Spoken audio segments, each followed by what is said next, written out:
The green-robed woman smiled with indifference. Such a wild guess is pointless.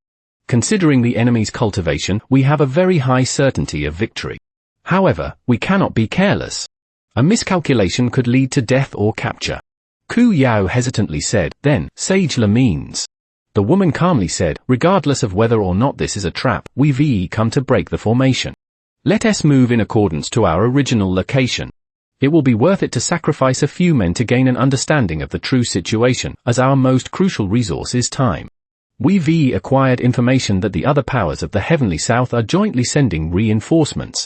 It will take 2 to 3 months for them to arrive. We must charge our main forces toward Soaring Heaven City for the best opportunity to capture the city. If we allow the 9 Nations Union and other powers to first join together, we will lose far too much strength even if we won the battle against them. Then let us do as Sagela proposes. The shriveled spell warrior hesitated before agreeing. As for Ku Yao, he didn't particularly care about the lives of the lower-grade spell warriors and offered no objections. The woman nodded and her lips moved, sending a voice transmission to an unknown party. Then, nearly 100 similarly dressed spell warriors slowly advanced towards the top of the Yellow Dragon Mountains under the lead of a core formation spell warrior. The nearly 100 spell warriors gradually turned to black dots as they made their way through where the Sea of Mist originally existed towards the mountain. Their journey was unhindered as the 100 spell warriors arrived at the mountaintop without problem, much to the shriveled spell warrior's relief. With a smile, he said to the green-robed woman, it seems this area has truly been abandoned, let us have the others start a search. Since they were in such a hurry, they must have left much behind. The woman coldly said, do not be hasty. Continue the search. The shriveled spell warrior was startled upon hearing this and said nothing else. At that moment, the 100 spell warriors have begun to search through a jade platform as well as a half-burned building, occasionally finding a few spirit stones and other materials. These spell warriors were beaming as they bluntly took these items as their own and placed them into each of their storage pouches. The spell warrior army was originally comprised of different, various-sized Moulan tribes to begin with. Apart from the resources acquired from spirit stone mines and such, the rest of the spoils in the war were each their own. When the main force outside saw this, they began to grow restless. They were extremely envious of the opportunity to acquire spoils without life-threatening battles or any hardship. Who knew how many good items were held in the buildings there? Not long after, the shriveled man and Ku Yao were no longer able to keep still. Ku Yao hesitantly said, Sagelai, look. Since a majority of the army's spell warriors came from their tribes, they naturally didn't wish for the spell warriors from their own tribes to miss this opportunity as they were always lacking cultivation materials. As for the 100 spell warriors already looting, they came from a small tribe that wasn't particularly powerful. What they already gathered should be enough for them. The green-robed woman remained indifferent as if she hadn't heard them. Instead, she unconsciously narrowed her eyes as if puzzled about something. When Ku Yao and the shriveled spell warrior saw this, they hesitantly glanced at each other and ceased talking. After the time it took to finish a cup of tea, the 100 spell warriors had scavenged about a third of the mountain peak. At that moment, the woman finally said, the two of you will each send 100 men into the area and destroy the remaining restrictions in passing. There is no need to sweep the entire mountain with your spiritual sense. I won't be allowing any others to enter the mountain. Yes, we will do as Sagela commands. Delighted, the two sent words to their own personal disciples in their respective tribes. As a result, 200 more spell warriors entered the mountaintop and began to rummage through the buildings like ravenous wolves. With this much people, my magic power will not be able to hold. Old Man Ma's voice suddenly broke the silence in some area of the Yellow Dragon Mountains. The bald man sighed with regret and said, it is truly a pity that none of the Moulan Grand Sages entered the trap. No long after that was said, a quake began to shake the entire mountaintop. The 300 spell warriors currently present were completely shocked. Without the slightest orders, they scattered in every direction. As for the 3 core formation cultivators that were leading each party, they were naturally the fastest, traveling 100 meters in the blink of an eye. But even if they were capable of mustering further speed, they wouldn't be able to escape the vast perimeter of the formation. Lights of all colors suddenly shined from the mountaintop and the green mist began to return, instantly surging through the air, enveloping a vast area around the mountain in a sea of green mist once more with the Yellow Dragon Mountains as its center. When the shriveled spell warrior and Ku Yao saw this, their expression became unsightly and even a bit pale. As for the green-robed woman riding the huge beast, her gaze remained cold as always as well as her expression. What a pity, she said with an emotionless tone. It was a trap as expected. If we didn't have Gu Shuangpu take action, perhaps he could remained hidden and displayed an even greater effect. Ku Yao formed a fist with both his hands and stared into the mist. The core formation spell warrior that he sent inside was a direct descendant that he particularly favored. Not thinking that he would fall into a trap, he anxiously felt the need to rescue him. With eyes lit aflame, he said, "Sage Lo, those inside." The green-robed woman glanced at Ku Yao and carelessly said, "Don't waste your breath. With those nascent soul cultivators' abilities, dealing with the core formation cultivators will be very easy. They are likely already dead." After his expression wavered, he wore a fierce expression and said, "If that's the case, Sage Lo, have me lead the charge to break the formation. I am able to release my fire spirit essence and destroy the formation in a single breath. Afterwards, let us incinerate the remains of each of the cultivators inside." The woman raised her brow and said, "Your fire spirit essence. That's fine. Since you've already made up your mind, I will have the giant rhino accompany you. However, it is best that you save your fire spirit essence and use it during a crucial moment. We must also pay particular attention to that youth that killed Sir Heavenweep. I suspect he is also the cultivator that destroyed the body of the Heavenly Wind Tribe Sage Mu. If that's the case, his abilities are great, not to mention his strange blue flames. If you aren't careful, you'll meet your end." The shriveled cultivator's expression stirred and he revealed a trace of fear. He is the cultivator that slayed Sage Mu's physical body? I heard that he was capable of the legendary lightning movement. Is that true? Sage Wen, your techniques are weakest against cultivators that are able to close the distance in combat. Take particular care of yourself to never fight with this cultivator. It'd be best if you left him to me. With a cold glint shining from her eyes, she proudly said, "I cultivate the soft wind arts. Its speed should be no less than his lightning movement. Despite how deadly his devil flames and golden lightning may be, if they do not land on me, they cannot cause me harm. As for his other abilities, he is still only an early nascent soul cultivator. How can he hope to compete with me? That is fine. Only Sage Lu will be able to handle him. Against the sage that was able to rival Saintus Trenlan of the Soaring Tribe, he will certainly be outmatched." The shriveled cultivator sighed with relief at the confidence that the green-robed woman displayed. When she heard this, she immediately grew sullen and coldly snorted. "Saintus Tianlan." The shriveled cultivator was alarmed by this. He suddenly recalled that Sage La considered the battle her defeat and loathed when others mentioned the matter. "This, really," the shriveled cultivator muttered in an attempt to change the subject, but the woman waved her arm and restored her calm. "Enough. We must break the formation. Cease other talks, and order the start of the assault." "Yes." To the shriveled cultivator's relief, he instantly objected alongside Ku Yao. In the dark mist, the corpse of a core formation spell warrior laid headless. Not far away, a figure flashed with azure light. Han Li glanced at the headless corpse before raising his hand and recalled the streak of blue light from the corpse before flying off. As Han Li calmly flew forward, he examined the spell warrior's storage pouch only to reveal disappointment. The storage pouch only possessed junk, nothing of relating to spirit techniques or anything else of value. Han Li frowned before releasing a long sigh. At that moment, loud war drums were beating outside the sea of green mist. Several waves of astonishing spiritual chi fluctuated from the direction of where the drums were beating. Afterwards, a low thunderous howl shook the air and earth, causing even the mist to faintly roil. Han Li's expression remained calm as he coldly swept his gaze around and raised his head to look above. After wearing a pensive expression for a moment, he sneered and released a scarlet-red fireball in his hand, turning the corpse nearby into ash. He then turned around and flew towards the center of the mist, disappearing without a trace. At the center of the mist, there was a strange occurrence. All the damaged buildings had returned to becoming completely intact, with cultivators occasionally scattering to various portions of the mist. Old Man Ma and the bald man were floating about 100 meters above the buildings. They were standing at each other's side as they all gazed in the direction of the spell warrior army, their expressions grave. The bald man sighed. "I didn't think the Moulan would be so careful. Although we killed a few of their spell warriors, we didn't do much to harm their strength. We now can only use force against force. Brother Ma, how is your magic power holding up? You used the concealing heaven flags to cover half of the mountaintop." Old Man Ma twirled his beard and casually said, "With the magic power I have left, I won't be able to defeat the enemy, but I should have no problem distracting a Moulan sage." The bald man solemnly said, "That's fine. Leave the rest of the enemies for me and fellow Daoist Han to deal with. Fellow Daoist Bu has also restored a bit of his strength. I've already instructed his subordinates to call for him if the situation turns dire. Old Man Ma used his spiritual sense to view the tremendous beast outside of the formation and wore a worried expression. That is also fine.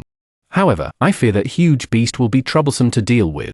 We cannot afford to be distracted, and I suspect our core formation cultivators will not be able to deal with it. The bald man sighed. There is nothing we can do about the matter. We are truly lacking people. But with the Moulan brothers watching over the formation, they will be able to provide further assistance. As core formation cultivators that cultivate lightning techniques, they're considerably hard to kill and should prove somewhat effective even against the beast's rough hide. His tone lacked confidence, having heard of the beast's fissomeness from a few of the defeated cultivators. Old Man Ma nodded with a worried appearance. That is all we'll be able to do in advance. At that moment, azure light flashed from the green mist and flew around the two. The light faded away to reveal Han Li. He smiled at the two and asked, "Fellow Daoists, it seems the Moulan are about to attack. Do you have any good plans to withstand them?" The bald man smiled. "It is good that Brother Han has come. We were just discussing this." Preparations, he repeated his previous plan to Han Li. Han Li frowned for a moment before relaxing his brow. That gigantic beast will be troublesome. This strange breed should have only existed during ancient times. Just how did the Moulan acquire them? Anyhow, let us do as fellow Daoist Lu says. The bald man chuckled and respectfully said, "For this coming battle, we will be relying much on Brother Han's abilities." Han Li stroked his nose and calmly said, "Since this matter concerns the safety of the entire Heavenly South, I naturally must strive my hardest. However, the enemy forces are truly powerful. My spirit may be willing, but my body might be too weak." Old Man Ma smiled and respectfully said, "If even Brother Han cannot match them, let alone us, the same could be said about the others in the alliance." Han Li glanced at Old Man Ma and mysteriously smiled. "Brother Ma truly overestimates me. My abilities aren't nearly as great as you two think they are. Please don't set your expectations too highly." Wishing also to deepen his friendship, the bald man chuckled and said, "Regardless of how it is said, Brother Han is by no means a common early nascent soul cultivator. Your abilities are far beyond ours. For this coming battle the Moulan have begun their assault." He quickly turned his gaze towards the instant. Han Li and Old Man Ma quickly glanced around in alarm. Red light suddenly glowed in the direction of the spell warrior's army. A cloud of red flame suddenly filled the sky with several tens of scorching miniature suns gathering within it. Being the first time he had seen such a thing, Old Man Ma shouted in alarm, "What is this?" The bald man sullenly explained, "This is a spell warrior spirit technique formation. With a large number of spell warriors taking the place of formation flags and plates, they are able to quickly form a spell formation spirit technique. However, a high-grade spell warrior is needed to oversee the formation. From the huge fireballs, it is likely being controlled by the fire attribute spell warrior from yesterday." "Spirit technique formation?" Old Man Ma muttered to himself in astonishment. Although he wished to further ask about the details, he knew now was not the appropriate time and kept silent. Han Li withdrew his gaze and calmly said, "Let us all enter the formation and act with discretion. Before we fight with the nascent soul stage spell warriors, let us kill as many low-grade spell warriors as possible." "Good." Neither of the two offered any objections. The bald man called for several of the other core formation cultivators and gave them each their instructions, all of them entering the green mist one after another, with Yingning among them. Of course, Han Li gave her a few words of warning via voice transmission before promptly disappearing from the mist. At that moment, a portion of the spell warriors were organized into groups of several tens, each of them arranged in a profound and wondrous spell formation. They all raised a sparkling fire red magic tool over their heads as they gathered around the fire chi and conducted the formation. Several tens of huge fireballs floated hundreds of meters above them as they surged with broiling heat.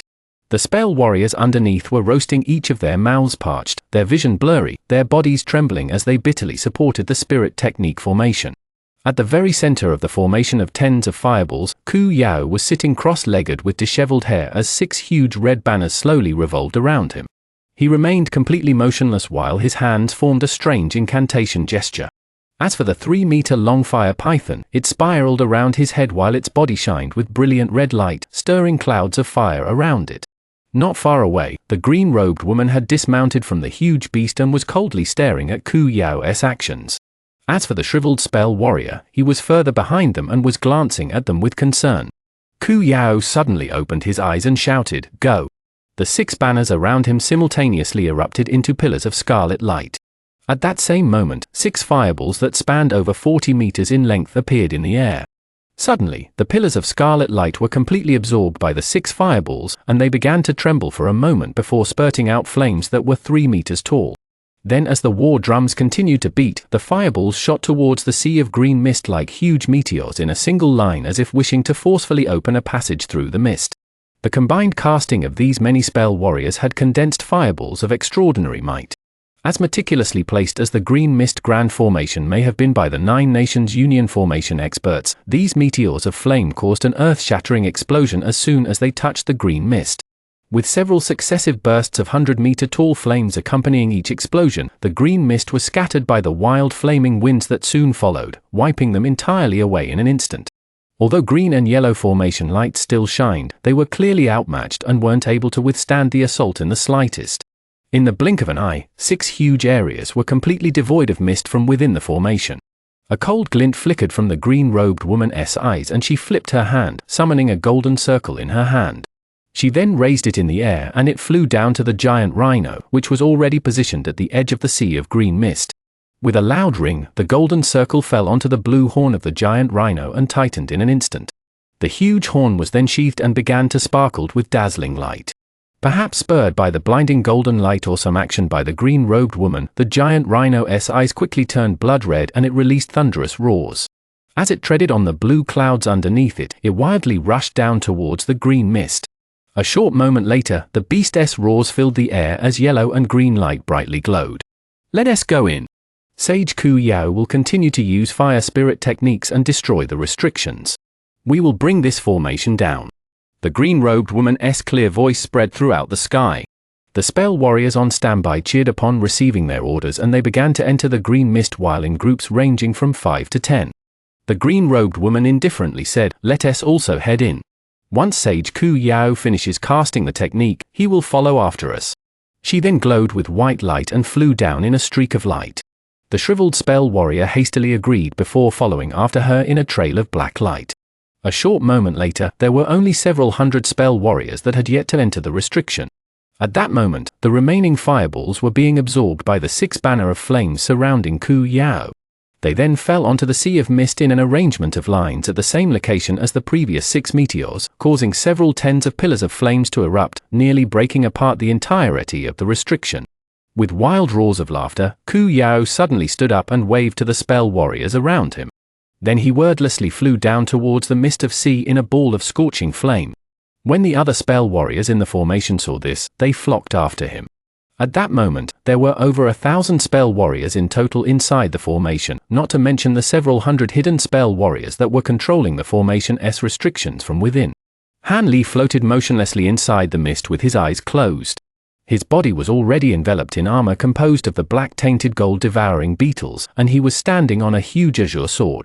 Above him floated silent, 3-meter-long swarms of sparkling golden beetles. They each appeared extremely malicious and bloodthirsty, as if just waiting for their first opportunity to kill. Han Li blinked several times and he slowly opened his eyes, his face wearing a trace of astonishment. As expected, there was a mid-nascent soul stage sage amongst them, but to think that it'd be a female spell warrior. Han Li muttered to himself.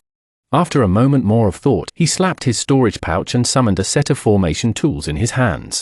Han Li's figure blurred as he quickly placed down the mightiest spell formation he could place on such short notice. Han Li swept his sleeve and commanded, "Silver Moon, come out." A small fox then flew out of his sleeve and landed in front of him. Han Li continued, "I will be giving you the purple cloud lace, and the flower basket as well." The opponent this time seems to be even more troublesome than Wan's senior martial sister. Be careful. If her abilities are truly too fearsome, we need to strain ourselves. Let us lure her here and use the green mist restrictions as well as my spell formation to even the odds. If that do, then we will simply escape. There is no need for us to stake it all. He then summoned the purple cloud lace and the flower basket into his hand before tossing it to the small white fox. "Yes, master. In that case, I will act the same as last time and stay hidden as I bide my time for an appropriate time to act." Han Li nodded. "That will do. Last time you acted at a very decisive moment, to much effect. Many thanks for Master's praise. This servant shall strive her hardest. After placing away the two treasures, she smiled and disappeared from sight in a flash of silver light. Han Li then turned to look at the distance, a stern expression appearing on his face. In a burst of azure light, he flew deep into the mist. Not long after the spell warriors entered the mist, the remnant restrictions within it began to stir, repeatedly endangering them. Fortunately for a majority of the spell warriors, the giant rhino was clearing a path, brushing aside the restrictions without care. Regardless whether they be fireballs, lightning, ice spikes, or boulders of earth, they didn't harm the huge beast in the slightest. Its jet black armor easily brushed off any of the attacks. Paying no heed to any of the attacks, the huge rhino straightforwardly lowered its head and rushed forward. Any restrictions or obstructions that barred its path were struck through as if the beast's body carried the momentum of a shooting star. Its destructive force cleared the mist of an area of over 100 meters around it. As for the many spell warriors following after it, not a single one of them were harmed. However, it was quite baffling that within the group of spell warriors, those with the greatest cultivation were the four at core formation stage. There wasn't a single nascent soul stage sage amongst them. It was unknown where the three nascent soul sages went after they entered the green mist, nor what strange plot they had in store. When these spell warriors saw that the area was clear of the mist, they sighed with relief. The core formation stage spell warriors even gathered together to discuss their next course of action. But at that moment, two sparkling silver halberds suddenly shot out of the mist, leaving thunder in their wake as they arced with lightning. Shocked with alarm, two of the core formation stage spell warriors acted first. They immediately raised their hands and released a blue and red streak of light directly towards the halberds in an attempt to block them. But who could have thought that instead of directly confronting the spell warrior's magic treasures, they changed direction and quickly shot towards the giant rhino's head. Although this had greatly surprised the core formation spell warriors, they soon grew relieved. The giant rhino's defenses weren't something that could be penetrated with ordinary magic treasures. But soon, an astonishing scene had occurred before them. The two silver halberds didn't directly strike at the giant rhino, but instead, they flew above the beast and began to strike each other without warning. Then a huge roll of thunder sounded out as a dense bolt of lightning shot from the two halberds towards the head of the huge beast. A blue light barrier shined from the beast's body, but it was completely scattered by the bolt of silver lightning and directly struck the jet black armor. With a loud rumble and a flash of lightning, the giant rhino stood in place unscathed. However, the beast was enraged by the attack and loudly roared to the skies before opening its mouth and shooting out a 3-meter-long spike of ice towards the silver halberds above it. Making no attempt to stand their ground, the halberds dodged away from the ice spike before releasing another silver bolt of lightning and flying back into the mist. When the huge beast saw this, its eyes grew crimson and it chased them down without a further thought. The core formation spell warriors were alarmed and hastily called out to the other spell warriors behind them, each of them intending to give chase to the huge rhino. But before they took action, various colored lights appeared from the mist, revealing over 100 cultivators that had emerged from concealment. Then, they launched a massive assault against the Moulan spell warriors as they released their magic tools into the air. In furious alarm, the Moulan spell warriors also sent out their magic tools and unleashed their spirit techniques, sowing chaos amongst the cultivators. With that delay, the giant rhino had already disappeared into the mist. The core formation stage spell warriors were unable to deal with this as they were locked into battle against many cultivators at a similar cultivation. In their rage, they thought to call to the spell warriors behind them to assist them and completely wipe out the cultivations, but suddenly, the cultivators had recalled their magic tools and flew back into the mist. When the spell warriors saw this, they glanced at each other with dismay and hesitation, not knowing what they should do next. A late core formation stage old man, the leader of the bunch, pondered for a moment before calmly commanding, "We will split our vast numbers and take action separately. A majority of the restrictions nearby should be already been destroyed. So long as we are careful, it shouldn't pose much of a problem. Since they're using guerrilla tactics, they shouldn't be able to withstand a full-fledged pursuit and will be smoothly exterminated. As for the giant rhino, the core formation cultivators shouldn't be able to harm it. We will find the beast after we kill them." Then taking the lead, the old man flew into the mist pursuing a core formation cultivator that had fled in that direction. Soon, the other spell warriors obeyed and chaotically scattered into the mist in their own groups. The thick mist roiled for a moment before soon growing calm, with not a single person in sight. But a short moment later, a silhouette walked out of the green mist with a calm expression and with his hands held behind his back. He was Old Man Ma. Though his complexion was somewhat pale, his eyes shined spiritedly as if he were in peak condition. He walked out to the center of the empty area and he glanced around before suddenly revealing an odd expression. He then stared at an empty location and calmly said, "Since I've already come out, there is no need for fellow Daois to continue hiding. Your techniques won't be able to hide you from me." With a cold snort, the black light flashed to reveal the tall shriveled spell warrior. "I didn't expect that your spiritual sense would still be so strong. I originally planned on giving you a pleasant surprise, but it seems things don't always go as planned." As soon as he appeared, he twisted his hands and raised them towards Old Man Ma. In the following instant, several tens of thumb-thick black streaks shot out in a barrage towards the old man. About a kilometer away from Old Man Ma and the shriveled spell warrior, the bald man was expressionlessly staring at a man across from him, Ku Yao, who was enveloped in a ball of roasting flame. The blaze emitting from his body was so fierce that it turned the nearby mist to ash, creating clear air for 100 meters around him. Ku Yao originally planned on ambushing Old Man Ma from behind and attacking him together with the shriveled spell warrior. However, he didn't expect that he would be blocked by the bald man along the way, much to his fury. He snorted and said, "You think that you'll be able to save your companion by blocking me?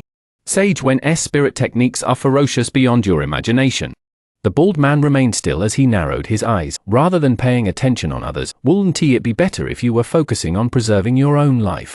While fellow Daois Ma didn't recover his strength from yesterday's battle, you must exhausted much of your power as well.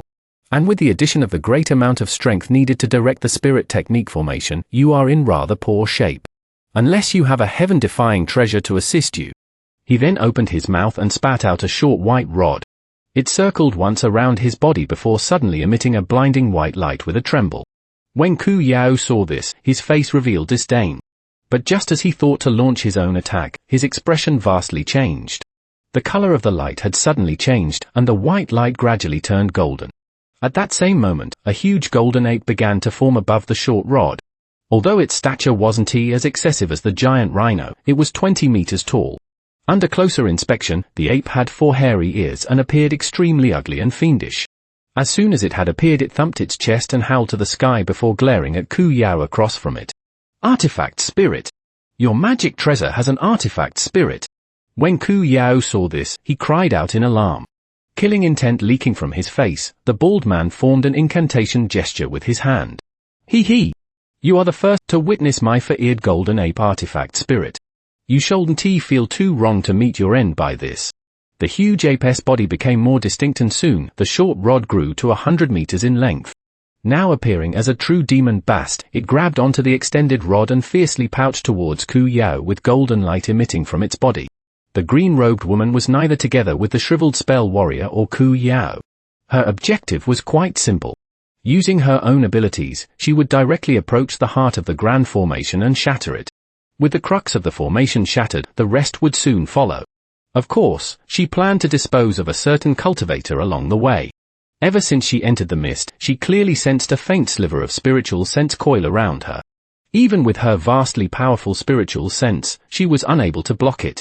While this did cause the woman's heart to tremble, her desire to slay the nascent soul youth only grew stronger. If she didn't eliminate this vastly skilled cultivator, it was quite possible that he could cause great mishaps in the future. Fortunately, this cultivator seemed rather confident of his abilities and didn't conceal himself in the slightest, wishing to draw her in, a mid-nascent soul stage spell warrior. She met the challenge with a sneer and directly flew towards him. When she sensed the youth was only 300 meters within range, the green-robed woman's body ceased emitting white light and her flight speed slowed before coming to a full stop. Although she was confident in her own abilities, she wasn't clear whether or not she was walking into a trap. She then slapped her storage pouch and summoned a fist-sized azure pearl into her hand.